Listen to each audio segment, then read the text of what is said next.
नमस्कार प्रिय दर्शक हो, आज एक बार पुनः आप सभी के सामने एक ज्ञानवर्धक और एक प्रेरणादायक कहानी लेकर हम हाजिर हुए।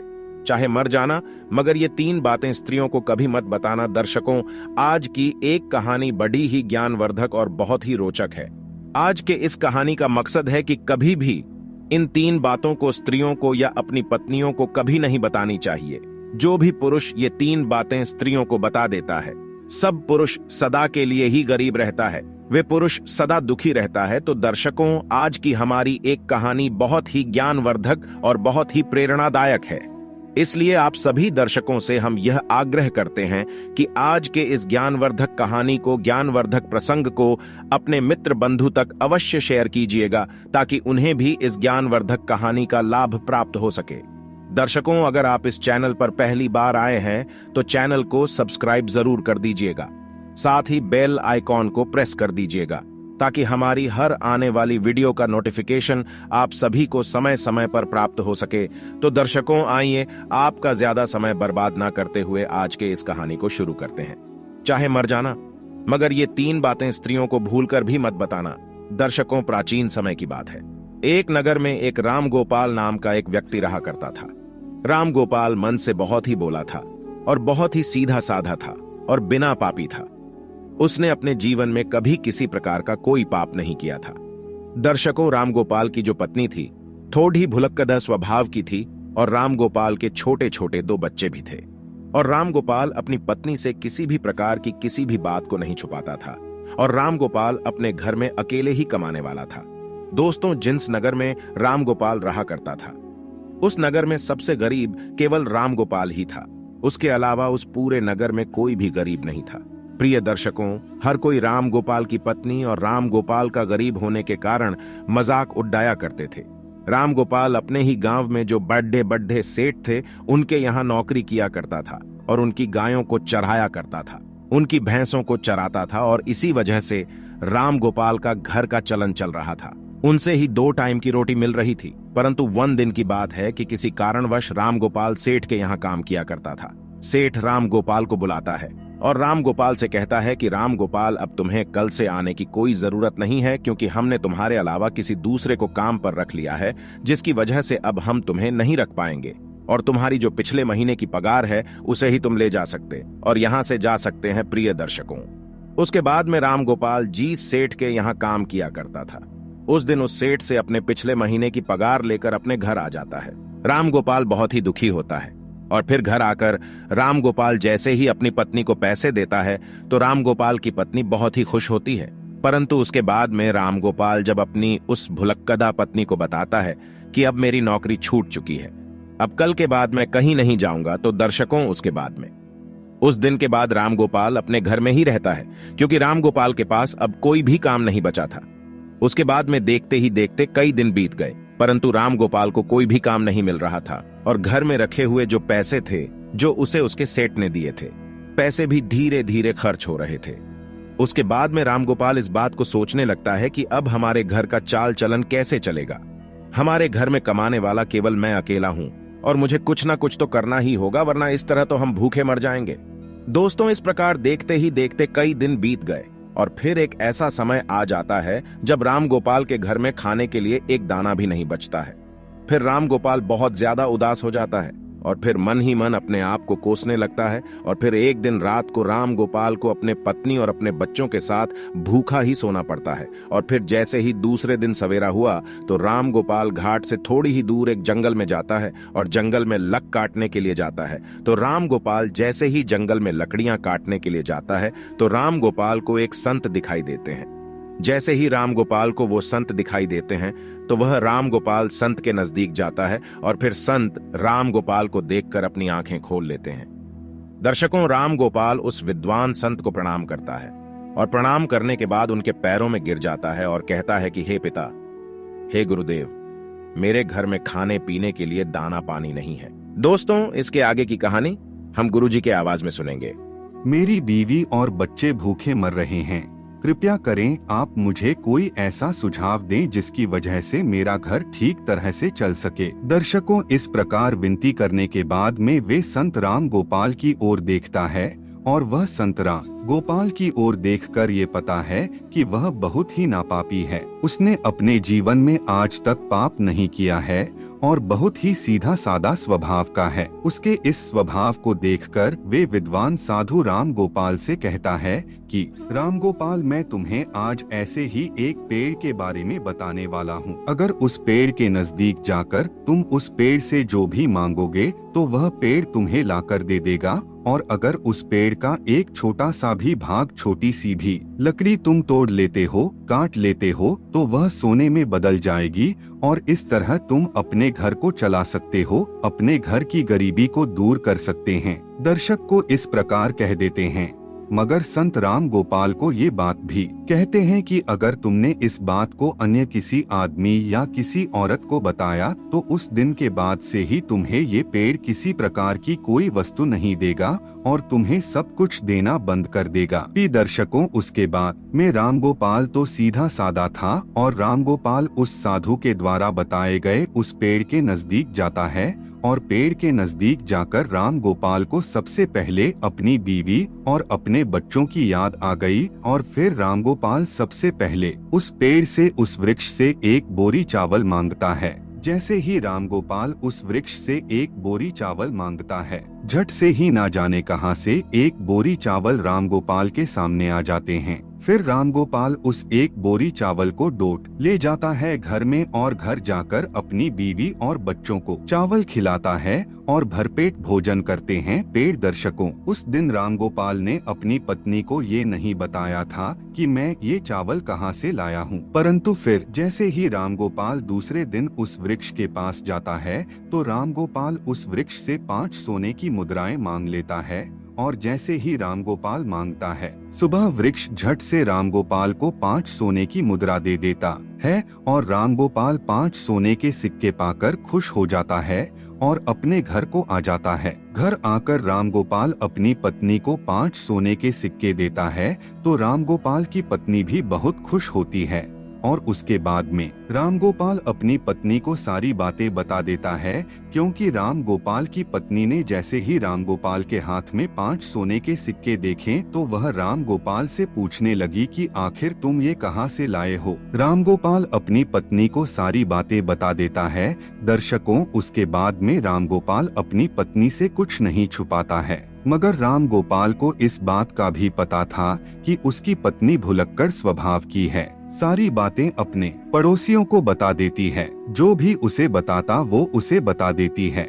लेकिन उस बात को भूलकर राम गोपाल अपनी पत्नी को सारी बातें बता देता है। प्रिय दर्शकों, उसके बाद में देखते ही देखते कई दिन बीतते रहे। राम गोपाल इसी तरह रोज 5 सोने के सिक्के उस वृक्ष मांगकर लाने लगा और फिर एक दिन की बात है जब राम गोपाल अंत में उस वृक्ष से हजारों सोने के सिक्के मांग लेता है और जैसे ही राम गोपाल मांगता है तो झट से एक बोरी भरकर राम गोपाल के सामने सोने के सिक्के आ जाते हैं। तो राम गोपाल उसे एक बोली सोने के सिक्के को अपनी बैल की पीठ पर रखकर अपने घर ले जाता है। दर्शकों, वे सोने के सिक्के पाकर और उस विद्वान संत का आशीर्वाद पाकर राम गोपाल देखते ही देखते बहुत धनवान हो गया। राम गोपाल के पास बहुत सारा धन हो गया। राम गोपाल जी सेठ के यहाँ नौकरी किया करता था। उस सेठ से भी ज्यादा तरक्की राम गोपाल ने कर ली और राम गोपाल उस सेठ से भी ज्यादा धनवान हो गया। दर्शक को यह सब देखकर राम गोपाल के सारे गांव वाले दंग रह गए और वे सोचने लगे कि आखिर ये भुलक्कड़ स्वभाव का राम गोपाल इतना धनवान क्यों हो रहा है। दर्शकों, और राम गोपाल से अगर कोई भी इस बात को पूछता कि तुम आखिर इतनी जल्दी धनवान क्यों हो रहे हो, तो राम गोपाल किसी को भी सच नहीं बताता था, क्योंकि राम गोपाल को उस विद्वान साधु ने किसी को बताने के लिए मना किया था। परंतु वे लोग राम गोपाल को छोड़कर राम गोपाल की पत्नी से इस बात को पूछने लगे। तो दर्शकों, वो तो आपको पता ही है कि राम गोपाल की जो पत्नी है वह भुलक्कड़ स्वभाव की थी। उसके पेट में कोई भी बात नहीं पचती थी, तो रामगोपाल की पत्नी सारी बातें उन गांव वालों को बता देती थी कि आखिर मेरा पति कहाँ से धन लाता है। तो रामगोपाल की पत्नी सारी बातें उनको बता देती हैं और देखते ही देखते रामगोपाल जब एक दिन उसी वृक्ष के पास फिर से धन लेने के लिए जाता है तो मैं वृक्ष रामगोपाल को धन नहीं देता है। रामगोपाल कई बार उससे मांगता है मगर रामगोपाल की मांगने पर भी वृक्ष रामगोपाल को कुछ नहीं देता है। तो प्रियदर्शी को उस दिन रामगोपाल फिर से अपने घर जाता है, इस चीज के बारे में ज्यादा नहीं सोचता है। मगर जब रामगोपाल दूसरे दिन पुनः सुरक्ष के पास जाता है तो उस दिन भी रामगोपाल कई घंटों तक उस वृक्ष से मांगता ही रहता है मगर कुछ भी उसे प्राप्त नहीं होता है। फिर रामगोपाल निराश होकर वो सोचता हुआ अपने घर आ जाता है। तो रामगोपाल अपने घर आकर अपनी पत्नी से कहता है कि हे भाग्यवान, आज मैं वृक्ष की यहाँ जाकर आया हूँ, मगर वृक्ष से आज मैंने जब धन मांगा तो वृक्ष ने कुछ नहीं दिया। कहीं तुमने किसी को इस वृक्ष के बारे में बता तो नहीं दिया। तो दर्शकों, रामगोपाल की पत्नी भुलक्कड़ स्वभाव की थी। मैं अपने मन में किसी भी प्रकार की बात नहीं छुपाती थी और इसमें कोई संदेह नहीं है। तो रामगोपाल की पत्नी रामगोपाल से कहती हैं कि पियाजी, जब मुझसे गांव वालों ने पूछा कि इतना सारा धन तुम्हारे पास कैसे आ रहा है तो मैंने उन सब को बता दिया। दर्शकों, अपनी पत्नी के मुख से यह बात सुनकर रामगोपाल समझ जाता है कि हो ना हो ये सारी करतूत मेरी बीवी की ही है। दर्शकों, उसके बाद में रामगोपाल अपनी पत्नी को बहुत डांटता है और फिर इस तरह दिन बीतते रहते हैं। कई दिन बीत जाते हैं। रामगोपाल के पास जो धन था वह सारा धन खर्च होता जाता है और देखते ही देखते रामगोपाल फिर से अमीर से गरीब होने लगता है। रंग से रंग और भी रंग बन जाता है और देखते ही देखते फिर से रामगोपाल की स्थिति वही स्थिति हो जाती है कि रामगोपाल के घर में खाने के लिए दाना नहीं बचता है। तो दर्शकों, एक दिन जब फिर से रामगोपाल की पत्नी और रामगोपाल और उसके बच्चे रात को भूखे सोते हैं तब रामगोपाल अपनी पत्नी को कोसने लगता है और अपनी पत्नी से कहता है कि भुलक्कड़, ये सब तुम्हारी वजह से हो रहा है। अगर मैं तुम्हें ना बताता तो आज मैं यह बुरे दिन नहीं देखने पड़ते हैं। इस प्रकार रामगोपाल अपनी पत्नी से कहता है। मगर दर्शकों कहते हैं कि अब पछताए क्या हुए जब चिड़िया चुग गई खेत। तो इस प्रकार रामगोपाल अपनी पत्नी से कहता है मगर वह बहुत लेट हो चुका था। दर्शकों, फिर एक दिन रामगोपाल उस संत को ढूंढने के लिए फिर से जंगल में जाता है मगर रामगोपाल को वसंत विद्वान साधु उसे पूरे वन में पूरे जंगल में नहीं मिलता है। रामगोपाल को ढूंढते ढूंढते कई घंटे बीत जाते हैं और फिर कई घंटे बाद रामगोपाल को बसंत मिल जाते हैं। संत मिलते ही रामगोपाल उन संत के चरणों में गिरकर रोने लगता है, गिड़गिड़ाने लगता है और कहता है कि हे गुरुदेव, आखिर मुझसे ऐसी कौन सी भूल हो गई है जिसकी वजह से आप मुझसे रूठ गए हो। आप ही मेरे दाता हो, आप ही मेरे विदाता हो। है विदाता, आप मेरी भूल को माफ करे क्योंकि मेरी एक भूल के कारण आज मेरे बच्चे भूखे सो रहे हैं, मेरी संतान भूखे सो रही है, इसलिए है पिता माँ आप मेरी सहायता करें। दर्शकों, उसके बाद में वे विद्वान साधु रामगोपाल से कहता है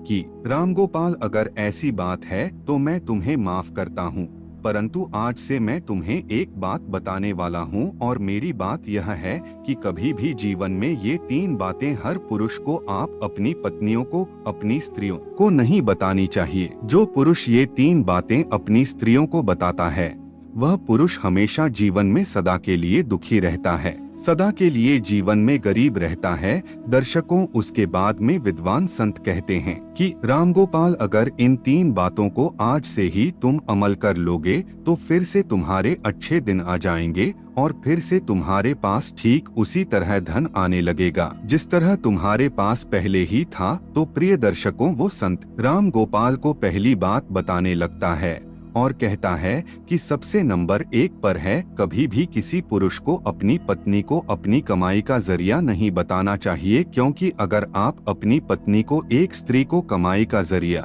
बता देते हैं और अपनी कमाई के बारे में बता देते हैं तो वह कमाए हुए धन को खर्च करने पर रोक लगा देती है, अर्थात उस धन को बिल्कुल भी खर्च नहीं करने देती है और साथ ही उस कमाई के जरिए के बारे में पूरे गांव में ढिंढोरा पिट देती है।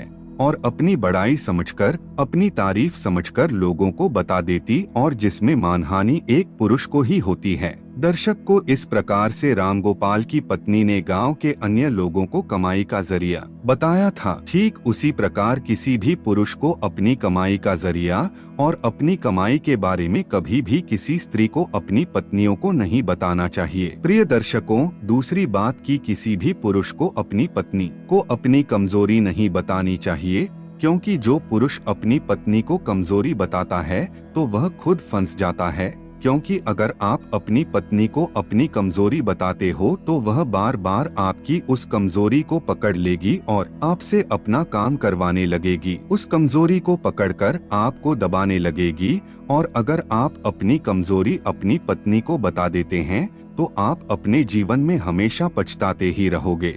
दर्शकों, इसलिए किसी भी पुरुष को अपनी पत्नी को अपनी कमजोरी नहीं बतानी चाहिए। तीसरी बात कि किसी भी पुरुष को अपनी पत्नी को अपने जीवन में हुए अपमान के बारे में नहीं बताना चाहिए। अर्थात जो पुरुष अपनी पत्नी को अपनी अपमान के बारे में बताता है तो वह पत्नी हर बात पर छोटे छोटे झगड़े पर आपके उस अपमान के बारे में बोलकर उसका हवाला देकर आपको परेशान करेगी, आपको मजबूर करेगी और बार बार उस अपमान का हवाला देगी। क्योंकि स्त्री यहाँ धर्म और कर्म से बंधी हुई होती है। इनके मन में इनकी अपनी इच्छाएं छुपी होती है और ये अपनी बातों को अन्य लोगों को नहीं बताती है, मगर स्त्रियां दूसरों की बातों को दूसरे तक अवश्य ही बता देती हैं। इसलिए अगर आप अपनी अपमान के बारे में अपनी पत्नी को बताते हैं तो इसमें आपकी 100% मान हानि होती है। दर्शकों, ठीक इसी प्रकार वह विद्वान साधु रामगोपाल को ये 3 बातें बता देता है।